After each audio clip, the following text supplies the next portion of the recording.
I think my wife has been lying to me for years, and I just found the crack that broke everything. I never thought I'd be the guy posting here. I'm 34M. My wife is 32F. We've been married for 6 years, together for almost 10. On the outside, we look stable. Decent jobs. Small house. No kids yet, but we were planning. At least that's what I thought. If I'm being brutally honest, the problems didn't start last week. They didn't even start this year. They've been there, quiet and subtle, like background static I kept ignoring. She's always been sharp. Not witty sharp. More like blade sharp. Quick to snap. Quick to deflect. If I asked a simple question, "Hey, why were you home late?" it somehow turned into me being insecure, controlling, or emotionally exhausting. I learned to pick my battles. Then I learned to stop picking them at all. And yeah, she lies. Small lies mostly. Or at least that's what I told myself. I didn't buy that. The receipts in her purse. I never said that. She absolutely did. You're remembering wrong. That one was her favorite. At first I brushed it off as stress. Work had been rough for her. She switched companies last year, new team, new hours. Suddenly there were late meetings, team dinners, weekend strategy sessions. Her phone went from casually sitting on the table to permanently face down. Password changed. Notifications muted. When I asked about it, she laughed. Actually laughed.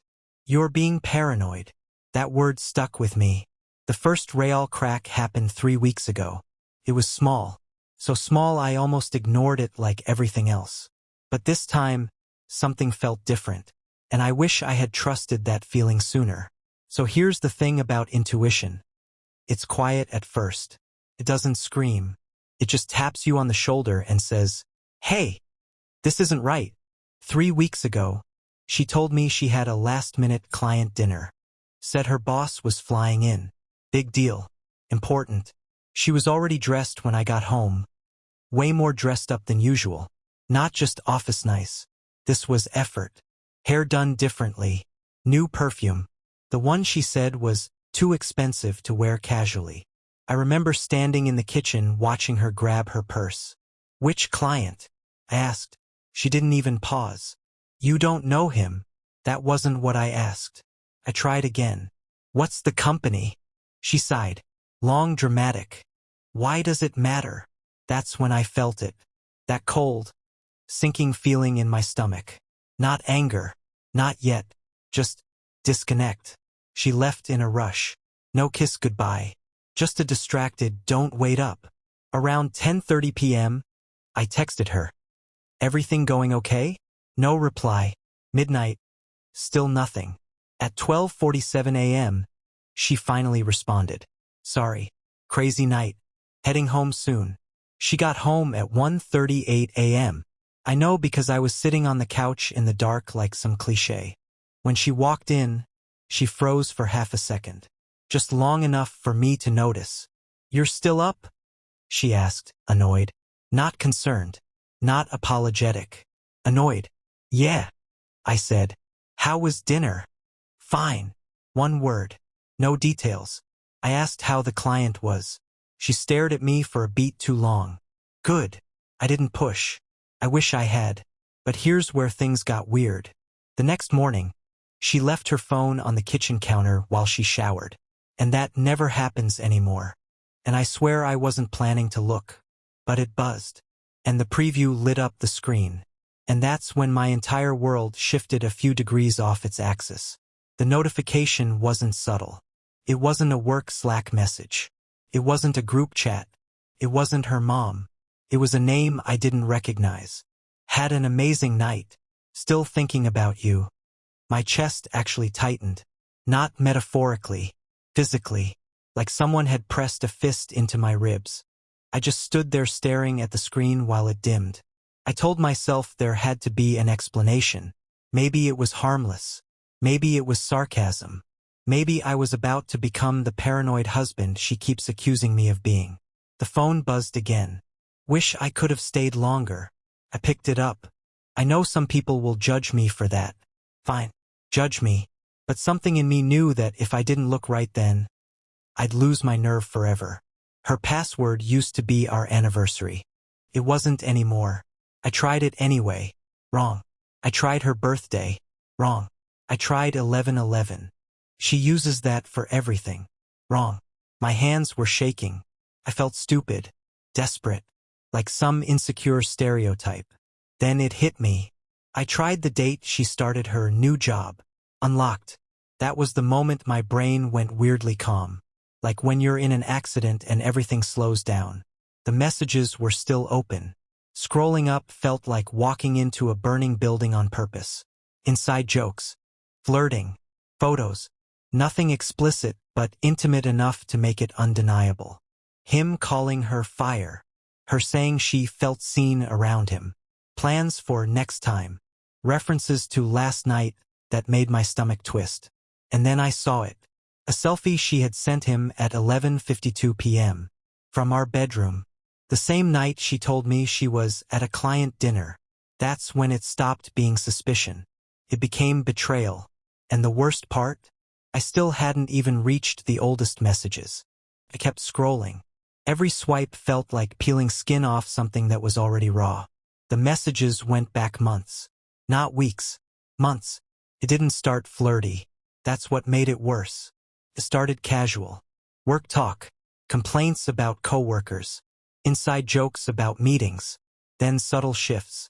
Compliments. Late-night texting. Are you still up? Messages at 12:30 a.m. And then it escalated fast. She told him things she hadn't told me in years. That she felt unappreciated. That she felt trapped in routine. That she missed excitement. There was one message that knocked the air out of me. I feel more connected to you in 2 months than I have in years at home. At home. That's what I was reduced to. A location. I heard the shower turn off. Panic hit me like a wave. I locked the phone and put it back exactly where it was, screen down. My hands were cold. My ears were ringing. She walked out wrapped in a towel, steam following her. "Why are you standing there like that?" she asked. I don't even know what my face looked like, but she narrowed her eyes immediately. Defensive. Always defensive first. "Who's Ryan?" I asked. Her expression didn't change instantly. It shifted in stages. First confusion. Then calculation. Then irritation. "Who?" "Ryan," I repeated. "The one who had an amazing night." There it was. That split second. That microscopic delay. "Oh my God," she said, rolling her eyes. "He's on my team." "You sent him a selfie from our bedroom." She crossed her arms. "Why were you on my phone?" And just like that, I was the villain. Not her. Not the lies. Not the months of emotional cheating. Me. You invaded my privacy. I felt something snap inside me. Not loud. Not dramatic. Just a quiet internal break. "You lied to me," I said. "I didn't lie," she shot back immediately. "You're twisting things." Client dinner. 1:38 a.m. Selfie from our bed. But sure, I'm twisting things. That's when the conversation stopped being a conversation and started becoming a war. I've replayed that morning 100 times in my head, because that's when I realized something that scared me more than the cheating. She wasn't panicking. She wasn't even nervous. She was managing me. "You're blowing this out of proportion," she said, walking past me like we were arguing about groceries. Out of proportion? My voice actually cracked. "You've been telling another guy you feel more connected to him than your husband. It's just texting. From our bed." She threw her hands up. "It's not like I slept with him. Not like." Those two words hit hard. I stared at her. "So you're saying you didn't?" She hesitated. Just long enough. And then, "You're being insane." That wasn't an answer. I asked her again. Directly. "Did you sleep with him?" She turned it around so fast I almost got whiplash. "I can't believe you'd even think that of me." There it was. The gaslighting playbook I'd been slowly conditioned to accept. Deny. Deflect. Tech. Suddenly I was insecure. I was suffocating. I was emotionally unavailable, which is apparently why she had to talk to someone else. I asked about the client dinner. She said it was technically a dinner. just not with a client. With Ryan. Silence. Then, it wasn't planned. So now we're upgrading from "you're paranoid" to "it just happened." My head was spinning. Every answer created 3 new questions. Every denial cracked under the smallest pressure. And then she said something that still echoes in my brain. "If you were more present, maybe I wouldn't need someone else to talk to." That's when the anger finally showed up. Not loud, not yelling, just cold. Because in that moment, I understood something awful. She wasn't sorry. She was just annoyed she got caught. I didn't yell. I didn't throw anything. I just looked at her and felt distance, like I was staring at someone I used to know. She kept talking, justifying, reframing, minimizing. It's emotional support. "We never meant for it to go this far. You haven't exactly been easy to live with lately." That last one almost made me laugh. Not because it was funny, because it was absurd. For months I'd been the one adjusting, walking on eggshells, swallowing questions, telling myself her mood swings were just stress, telling myself the late nights were ambition. Now I was being told I created this. I asked one more time very clearly, "Have you slept with him?" This time she didn't dodge it immediately.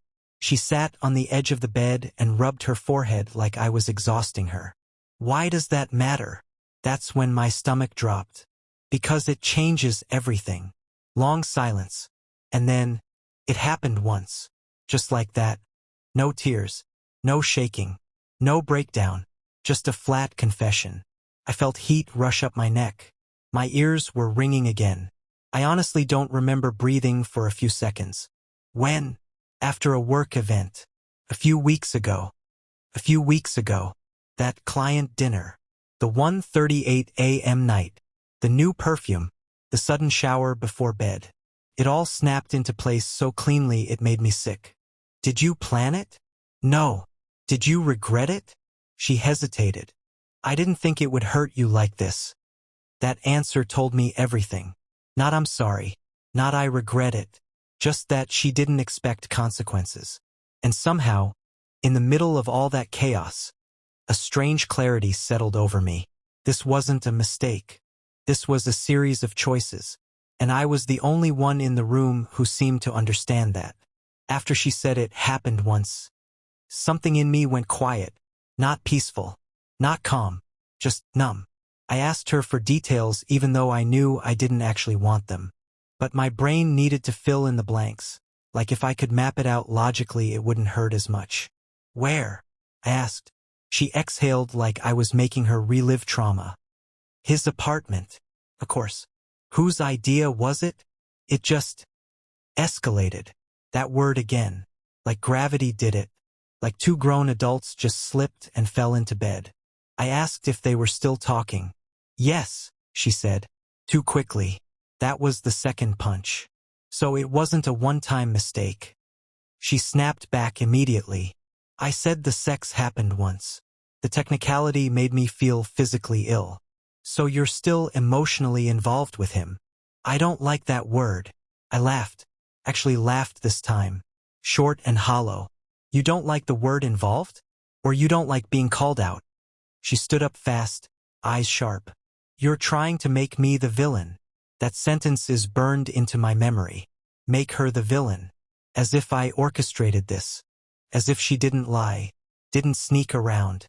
Didn't come home to me and crawl into bed after being with him. I asked if she loved him. She paused. And that pause hurt more than any answer. "I don't know," she said. I think that's when the anger finally cracked and something heavier took over.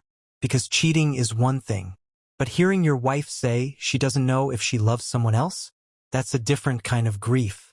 I left the house after that. Didn't slam the door. Didn't say anything dramatic. I just grabbed my keys and drove. And somewhere between the first red light and the highway, it hit me. I wasn't fighting to save a marriage. I was fighting to hold on to someone who had already let go. I drove for almost an hour with no destination. I don't even remember half the turns I made. I just needed distance. From her. From the house. From the version of my life that had quietly collapsed in one morning. At some point, I pulled into a random grocery store parking lot and just sat there with the engine off. That's when the shaking started.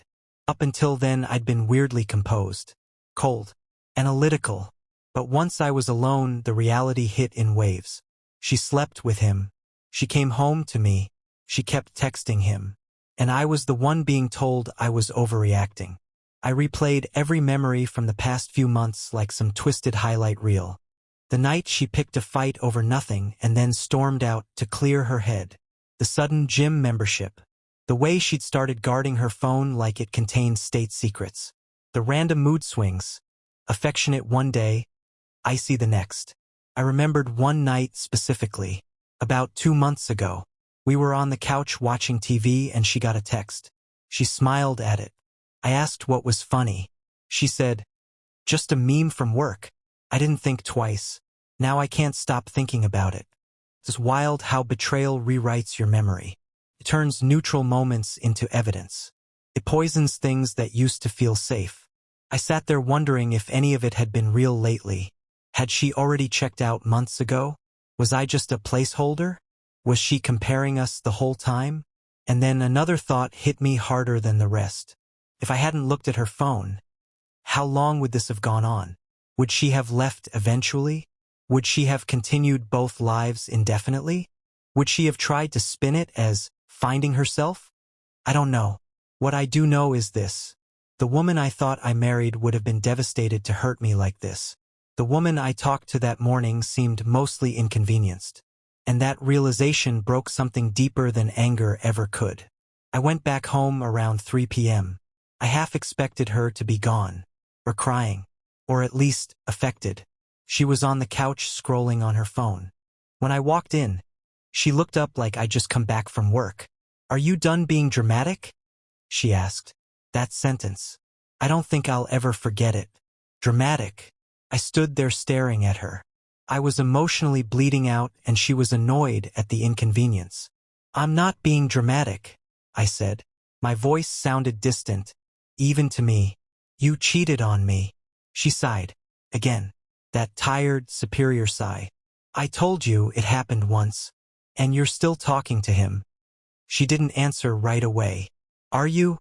I pressed. "Yes." No shame. No hesitation this time. "Why?"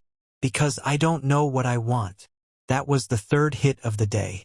Not guilt. Not remorse. Confusion. Like I was an option on a menu she hadn't decided on yet.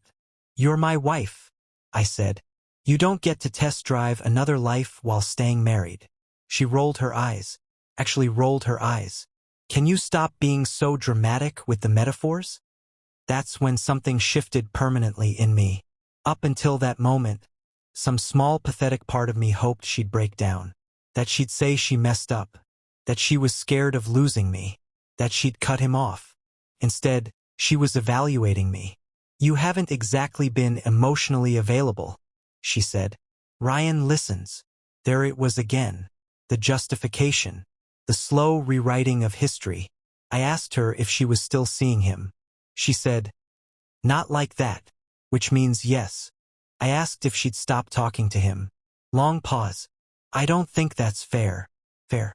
I felt like I was in some alternate universe where loyalty was negotiable.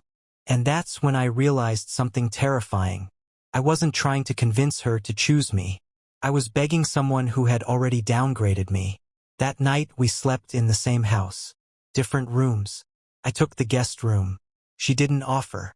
Didn't protest. Just said, "Do whatever you need to do." Like I was the unstable one. I barely slept. Every sound felt amplified.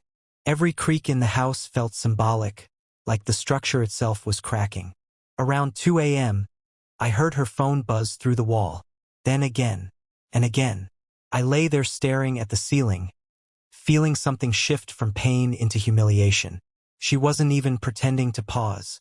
The next morning I checked our phone bill. I don't even know why. Maybe I needed another layer of proof so my brain would stop trying to minimize it. Hundreds of calls. Late-night durations. 45 minutes. An hour. One call that lasted 2 hours on a Tuesday when she told me she fell asleep early. It's wild how much you can ignore when you trust someone. I confronted her again before she left for work. You were on the phone with him at 2 a.m. She didn't deny it. I needed to talk. To the guy you slept with. You're being manipulative, she snapped. You're trying to control who I can talk to. Control. That word again. I asked her something simple. If you want this marriage, you cut him off. Completely. No gray area. She stared at me like I just asked her to amputate a limb.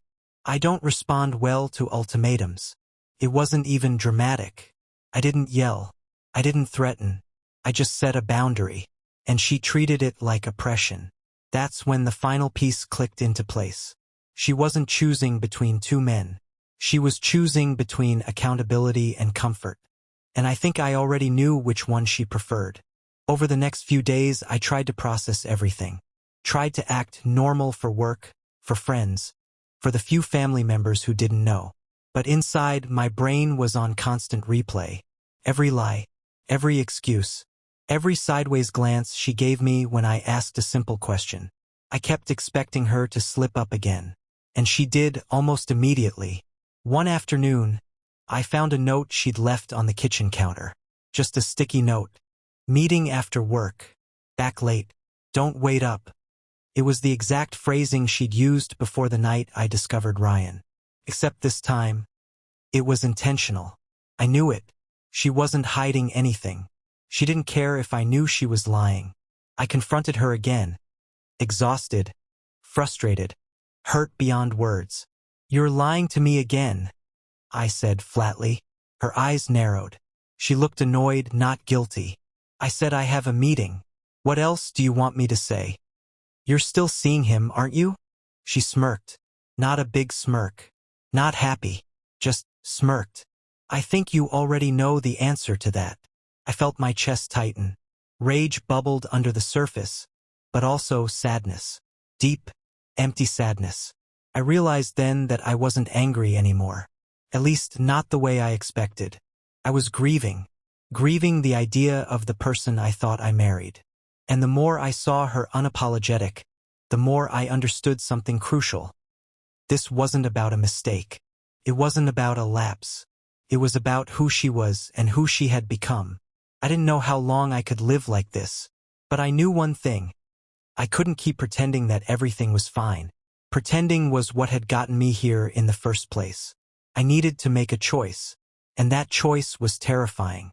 I spent the next 48 hours mostly alone. Just driving, walking, sitting in coffee shops. Anywhere that wasn't the house. Trying to think. Trying to breathe. Trying to remember who I was before all of this. I called a close friend late one night. Just spilled everything. Every message. Every lie. Every moment I'd realized she'd been emotionally checking out long before the physical cheating. He didn't try to sugarcoat anything. Dude, he said. She's not going to change unless she wants to. And right now, she doesn't. You're just waiting for her to decide you're not enough. Again and again. Hearing it out loud hit me like a ton of bricks. Because deep down I already knew it. I had been convincing myself for months that maybe, just maybe, I was overreacting. Maybe she was stressed. Maybe it was temporary. Maybe I could fix it. But no, this wasn't stress. This wasn't a phase. She didn't feel guilty. She didn't feel torn. She was calculating and unapologetic. And worse, she didn't see that as a problem. The next morning, I walked into the living room. She was sitting there, scrolling on her phone, casually sipping coffee, like nothing had happened. I swallowed hard. I realized I had a decision to make. I could try to repair this marriage, knowing the trust was shattered, knowing she had proven she could lie and cheat without remorse. Or I could start thinking about myself, my life, and my sanity. And for the first time in months, I felt something I hadn't felt in a long time. Clarity. I wasn't going to beg. I wasn't going to plead. I wasn't going to compete with some guy she decided she preferred over me.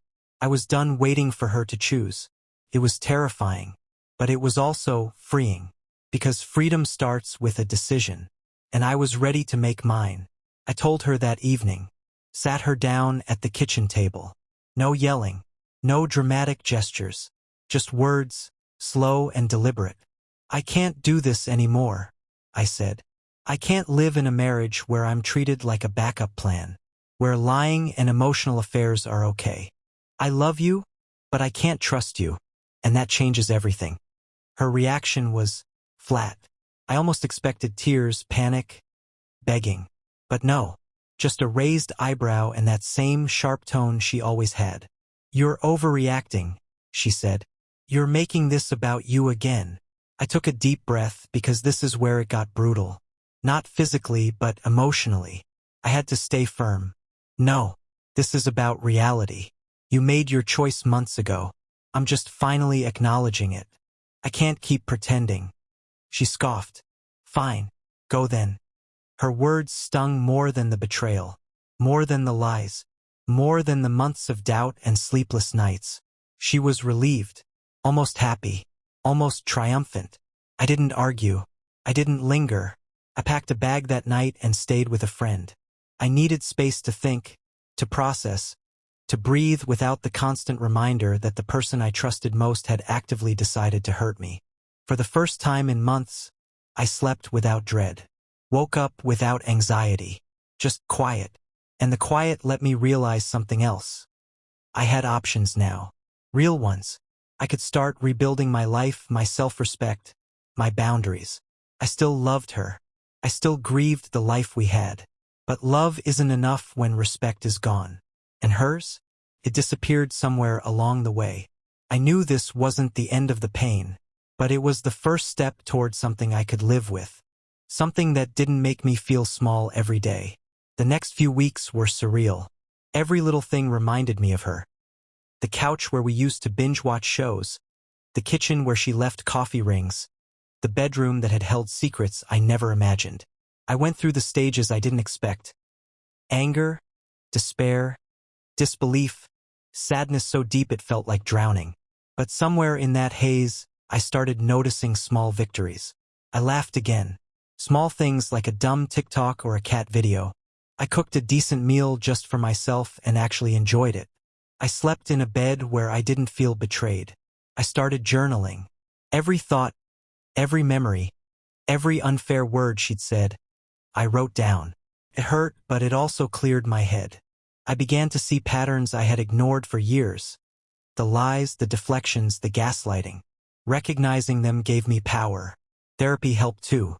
Talking to someone neutral, someone trained to untangle the mess of emotions, made me realize something important. This was never about me being too emotional or too controlling. It was about her inability or unwillingness to honor our relationship. I didn't contact her much after moving out. Sometimes she texted vague stuff about meeting to talk or trying to fix things. I ignored most of it because fixing things requires two people who care enough to change. She wasn't that person.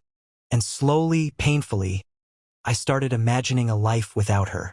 One where I could trust again. One where I could feel safe in my own home. One where I didn't second-guess every message, every glance, every word.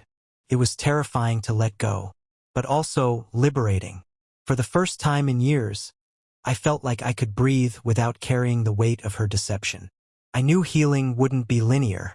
There would be setbacks, memories that stung, moments of doubt. But the first step was done. I chose myself.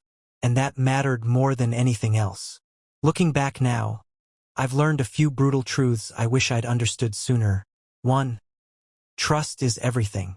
Once it's broken, it doesn't just affect the marriage. It reshapes your entire reality. You question yourself, your memory, your judgment. Don't ignore red flags just because you love someone. 2. Actions speak louder than words. She apologized once, but her behavior never changed. Words can soothe for a minute. Choices reveal character. 3. Boundaries are not optional. I tried bending over backward to keep the peace, to understand her needs. All it did was enable lies and emotional cheating. Setting clear boundaries is survival, not selfishness. 4. Self-respect is the hardest thing to reclaim, but it's worth it. Leaving wasn't easy.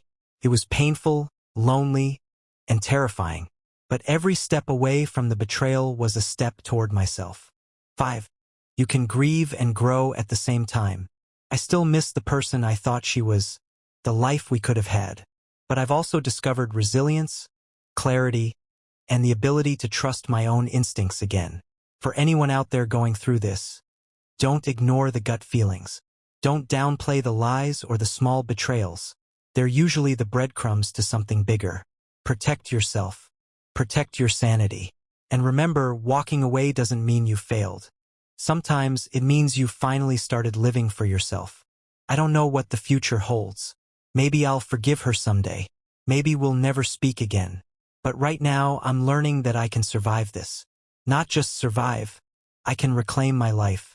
And that, for the first time in a long time, feels like victory.